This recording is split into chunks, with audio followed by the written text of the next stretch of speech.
We are gathered here to fill you with fear and give you a treat for your ears as we invade your mind with our scary rhymes and some tales that can be gory. As you bear witness and sit here and listen to our poetic horror stories.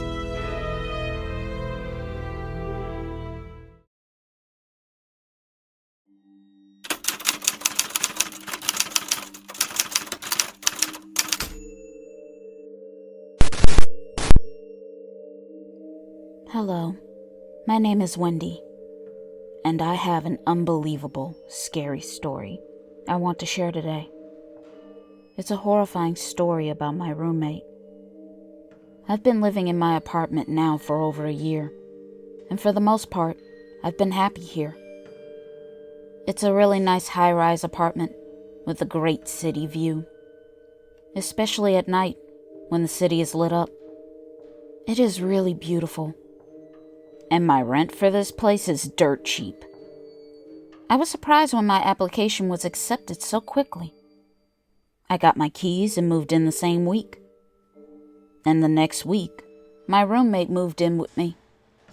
I wish he didn't. He is very hard to live with. All he does is make a mess. He never picks up after himself. He doesn't pay any bills. He doesn't pay for anything. He stays with me rent-free. And believe me, I have done everything I can to make him leave. I have begged, pleaded, and threatened to call the police. All he did was laugh at me. So this is when I became more aggressive. I hung up crucifixes, read pages out loud from the Bible, and saged every room. I have spent a lot of money on paranormal researchers, psychics, and a priest has come to bless my home with holy water. But nothing so far has worked. He just refuses to go. As you can tell, my roommate isn't normal. Yeah, my roommate happens to be a ghost.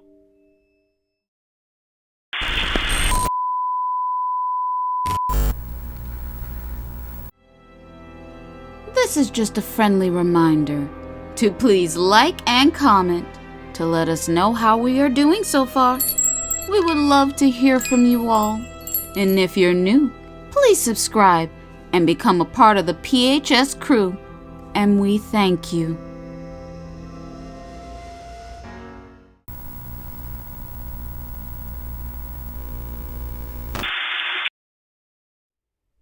Yep, I live with a ghost. Little did I know he would come with my beautiful home. But I should have known, because this place was too good to be true.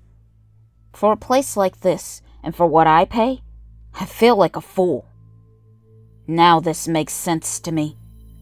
Why this place was so damn cheap. My friends think it's really cool that I live with a ghost, but I don't. I mean, at first it was scary, but now I'm used to it.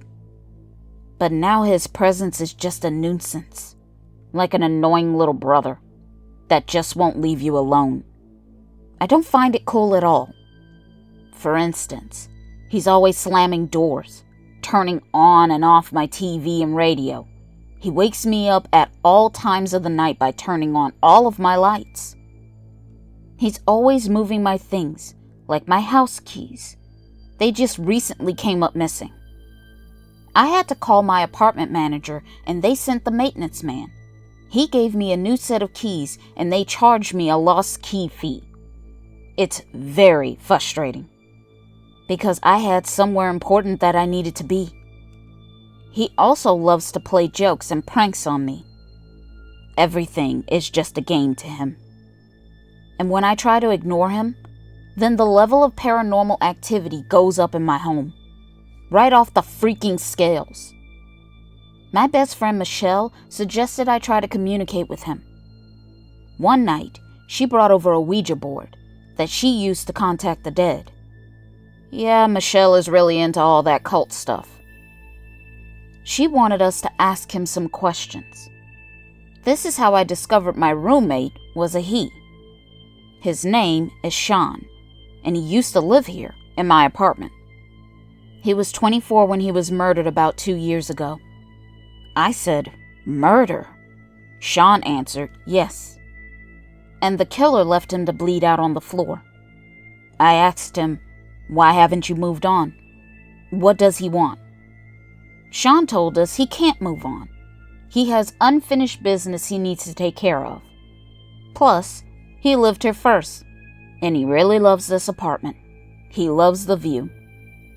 Like I said, the views are quite beautiful. Michelle asked Sean, "I don't mean to be nosy, but what business do you need to take care of?" Sean responded, "To find my killer. This is personal." Then suddenly, the planchette started to move across the board by itself. It was moving wildly all over the place. Me and Michelle just looked at each other in astonishment. Then Michelle noticed the planchette started to spell out a message to me. It said, "Wendy, you need to be careful. Someone is watching you that wants to do you harm. You may want to change the locks on the door." Then the planchette moved to goodbye. After that, for the rest of the night, Sean went quiet. The next day, I was a wreck.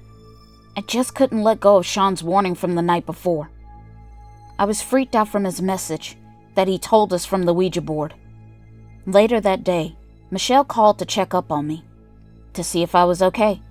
I told her I was a bit shaken up, but I was doing fine. She said, "Good. Last night was wild. It really blew my mind." She asked me if she could maybe come back by tonight to talk to Sean some more. I told her, I don't think so. Ever since last night, I don't feel his presence here anymore. I don't know what happened to him. I told her, I hope he is okay. Michelle said, maybe talking to us last night used up his spirit energy, and he just needed time to rest. She told me not to worry. Sometimes ghosts will just go dormant for a while. He will come back with a vengeance and start back with his haunting of me again. Then Michelle said, I thought you wanted him to leave. I told her, yeah, I thought I did too. But now without him here, this place feels cold and lonely. Listen to me. I'm missing a ghost that I've been wanting to leave ever since I moved in. Michelle said, I knew deep down you liked him.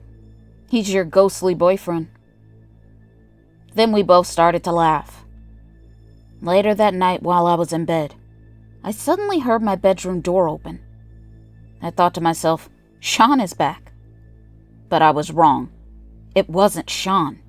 Standing at the foot of my bed was a flesh and blood man.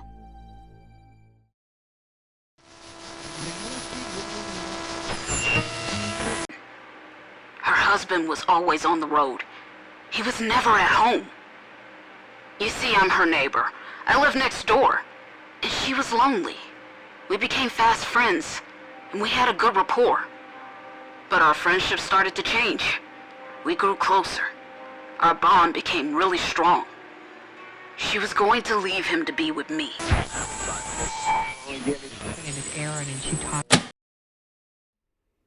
It was a live person standing at the foot of my bed, and I could see the shape of something held in his hand. I quickly jumped out of my bed. I tried to find something in the dark that I could use as a weapon. But the man was fast. He grabbed and he tossed me back onto my bed. He held my arms and legs down as he hovered over me, as he brought his face towards me. Then he started to jingle my missing apartment keys. Then he whispered in my ear, You are so pretty. I've been watching you for a minute. I thought you had a boyfriend living here, because every night I came by, I could have sworn I heard a man's voice talking to you. Now that I know you live alone, we are about to have some fun. Then the man pulled out a knife and he pressed it to my throat. I cried as I begged him to please let me go, but all he did was laugh as he started to take off my night clothes. Suddenly, all of my lights in my apartment came on. This made the man jump up, and I was able to take a good look at him. I was floored. It was the maintenance man that works for my apartment. Suddenly, I could see the fear in his eyes. He looked shocked and surprised, but he wasn't looking at me. He was looking into the hallway. He moved back up against my bedroom wall with the knife clutched tight in his hand as he kept repeating, "No, no, no." He looked so afraid and scared. Could have swore he saw the devil. Next thing I knew, he was running out of my bedroom door. Then my bedroom door slammed behind him. I ran over to my door to open it, but it won't budge. Then I noticed blood seeping underneath my door, and all I could hear was the maintenance man screaming, "Please, let me go!" It sounded so awful. It seemed like an eternity, but finally the screams stopped. Everything fell silent. Next thing I heard was someone banging on my front door. It was the police breaking in. They rushed over to my bedroom door and they kicked it open. They quickly removed me from my apartment, trying to cover my head, shielding me from the gore. But I saw a glimpse of the maintenance man as I passed by. It looked like his head had exploded. He was beaten so bad. What a terrible way to go, I thought. The police took me down to an ambulance. They rushed me to the hospital, where I stayed overnight for observation. But I was released the next day. I had some minor cuts, scratches, and bruises, but I was okay. Michelle picked me up and took me to her home, since mine was now a crime scene. I couldn't tell you anything about the situation. It felt unreal, just like a bad dream. A detective came to Michelle's home to interview me. I gave the detective all the information that I could remember. He wrote down everything and told me when I feel better to come in and fill out an affidavit. The detective told me I was lucky because my neighbor next door called 911 to report a woman screaming, and the screams were coming from my apartment. I told the police it wasn't me that was screaming. I didn't have time to. He said, well, whatever they heard made them call 911. You know, the apartment you stay in now had a murder of a young man that was beaten to death when someone tried to rob his place. We found him the same way the maintenance man was found in your apartment. The young man's name was Sean. Such a tragic case. We never caught his killer. Maybe the maintenance man was his killer. I think we may need to reopen Sean's cold case. Me and Michelle looked at each other. Then I thought to myself, yes, Sean should be able to rest now in peace.